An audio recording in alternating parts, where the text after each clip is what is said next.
A creature classified as a feejee mermaid is a creature that is overwhelmingly decided to be a hoax. If you're unaware, this is the feejee mermaid.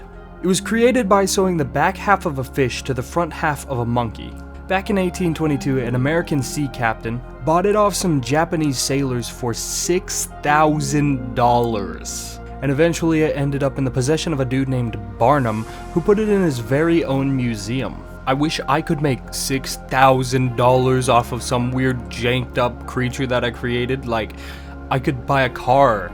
That would be hype, dude. Now, obviously, this creature was a successful hoax, seeing as it sold for that much money, and it became one of, if not the most popular hoax cryptid known to mankind, to us people. This is why we have coined the term feejee mermaid as a term for other hoax cryptids. Either way, hoax or not, these creatures can often be some of the most interesting to learn about. Hey guys, I'm the Rat Man, and today we're going to talk about 3 cryptids that you won't believe exist. Because they might be hoaxes.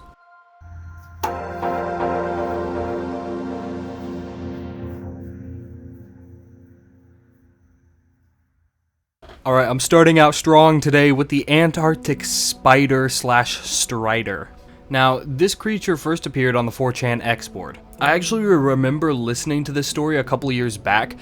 It is a really interesting story. I really liked this one. Stories like these from 4chan are one of the big reasons that I actually got on this side of YouTube in the first place. This creature was first seen on Google cameras, which is one of the coolest ways to see a cryptid. Here's the picture of it. As you can see, it's freaking massive. What the frick is that thing? How freaking cool is that, dude? If anybody's interested in reading the original story, just look up Son of Ant Anon Spider Story.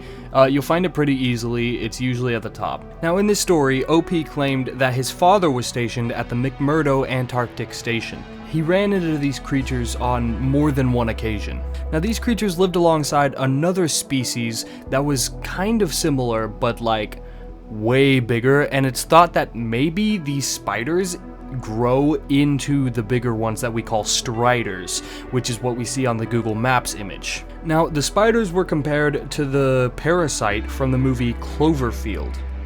White as snow, bigger than a large dog, and incredibly hard to spot in the snow because of its natural camouflage. You know how hard it is to see spiders like in the dark when you have low light conditions and they're just scuttling around and it's like they're a blur? That's what these things did with the snow. Now the Strider, like I said, is what we see on Google Maps. They're similar to the Striders from Half-Life, but they have 5 legs. Or this random enemy from Pathways into Darkness, but they're white, and again, 5-legged. They're 7 to 8 stories tall, and whenever you measure between their footprints that you find in the snow, there is 30 to 40 feet between the footprints. Now, the story of these cryptids does sound wildly outlandish, but it does serve as an answer for why Antarctica is so locked up. Like one of the posters in 4chan straight up points out, you can buy land on the moon. You can't in Antarctica. And yeah, it sounds completely unbelievable. This dude's probably just making all of this up. Except then he shows actual proof that his dad really did work at the McMurdo station in Antarctica. Now the first time his dad ran into one of these creatures, he said that he hit it with a truck because you couldn't see it out on the ice. They quickly jumped out of the truck to see what they had hit. They thought maybe it was a penguin, but that was kind of weird because there weren't very many around here.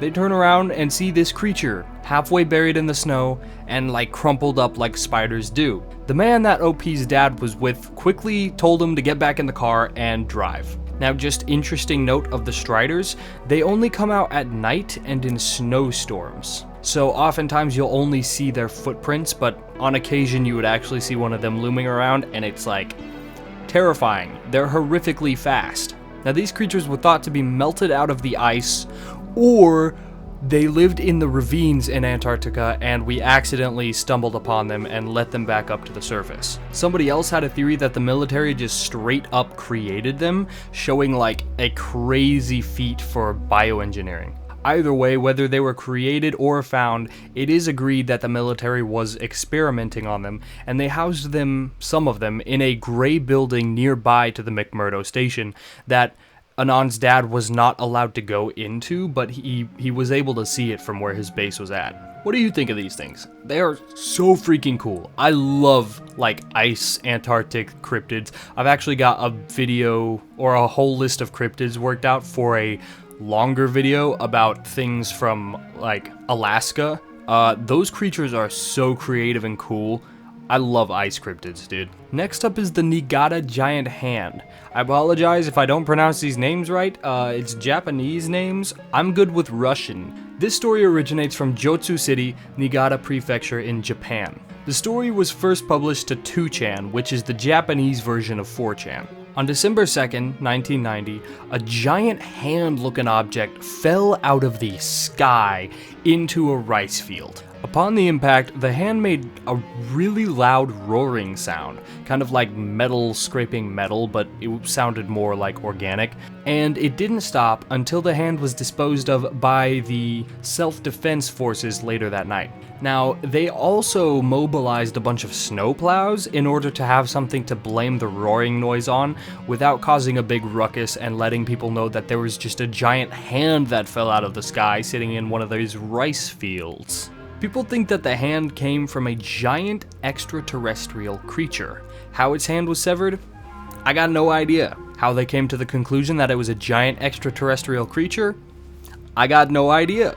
If the hand did fall out of the sky, though, it does make sense for people to assume it's a giant alien in orbit around Earth or something like that. But that's not to say, who knows, it could have been two ice giants fighting in the mountains with swords, and one got his hand severed, and the other was just like, haha, got your hand, boy, what you gonna do? Yeet, and it just landed in the middle of a city, you know? That happens sometimes.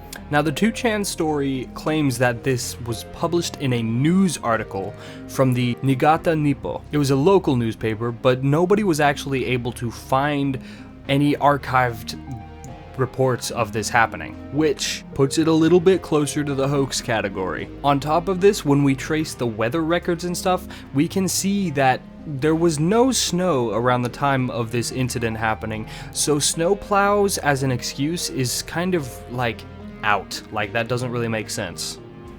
Except now here we're gonna play devil's advocate, because if they're obviously trying to cover this thing up by using snowplows as is, they're going to eliminate newspaper articles about it, especially the archived articles. And this is a local newspaper in Japan. I'm sure they're gonna have pretty decent control over that. Then, on top of that, it was December 2nd, like, snow's gonna be around, even if it hadn't snowed recently. It's not, if you see a snowplow out in December, you're not gonna be like, why is there a snowplow out? No, you're just gonna be like, oh, that's odd, and then forget about it. So, you could still mobilize snowplows to cover up loud noises going on.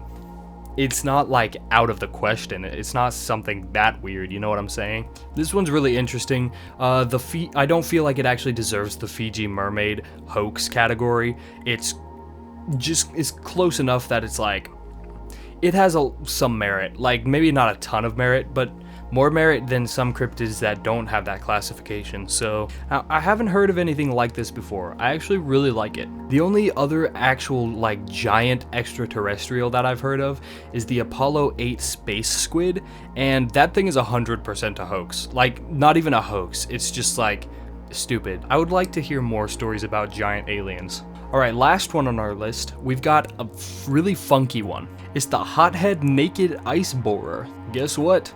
It's another Antarctic creature, boys. 2-in-1 video. I'm feeling good about this. Now, in April of 1995, an issue of Discover magazine was published detailing the findings of a man named April Pazzo. He discovered a creature that was very similar to a seal, but with a strange bony growth coming out of its head. Now, this bony growth had a bunch of little blood vessels that would heat it up to a point where it could quickly melt through ice. It would go around the Antarctic wasteland, find suitable slow-moving prey, and then burrow into the ground. They also traveled in packs. Then they would burrow into the ground beneath the prey and watch as they slowly sank into the semi-liquid ice water mix.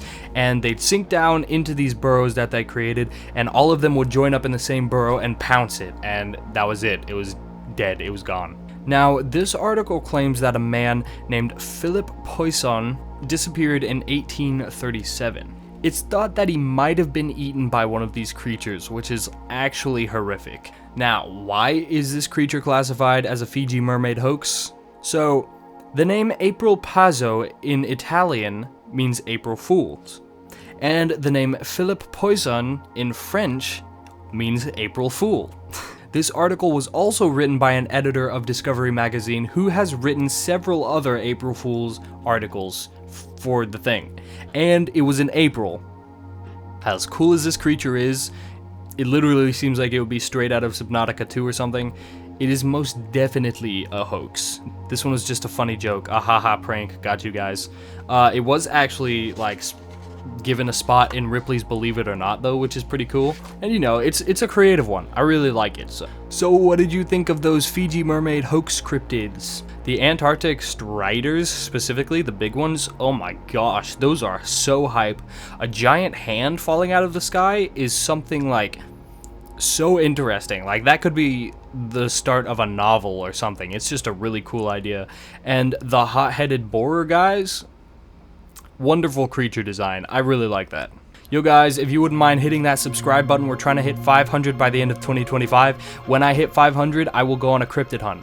We're literally like 6 subscribers away from 100. When we hit that mark, I'm actually going to go to a underground tunnel. That's where the name Ratman comes from. It's a little more complicated than that. I'm gonna get into it on that video, but it has to do with the tunnels. And just gonna talk about the channel. You know, if you're a member who watches all the way through, thank you so much. I really appreciate you guys. You're like the real ones, and you'd probably actually be interested in watching that, but the normal viewers won't be. But that's what we're gonna do for the 100 subscriber special. Thank you so much for getting me here so far. I'm really hyped about it. I post every Monday, Wednesday, and Friday. Yeah, duh. Monday, Wednesday, Friday, 3 times a week right now. Might change when I go to college, but I'm gonna try to keep it up. We'll see how it goes. Leave a comment down below, let me know what you thought of the video. Hit like to push this out in the algorithm to more people. It helps a lot. And I've got a Discord. You guys should absolutely join. If you listen this far into the video, you should join the Discord. I would love to talk to you guys. Anyways, I think that's gonna do it for this video, so I'm just gonna say thank you for watching. God bless. Ratman out.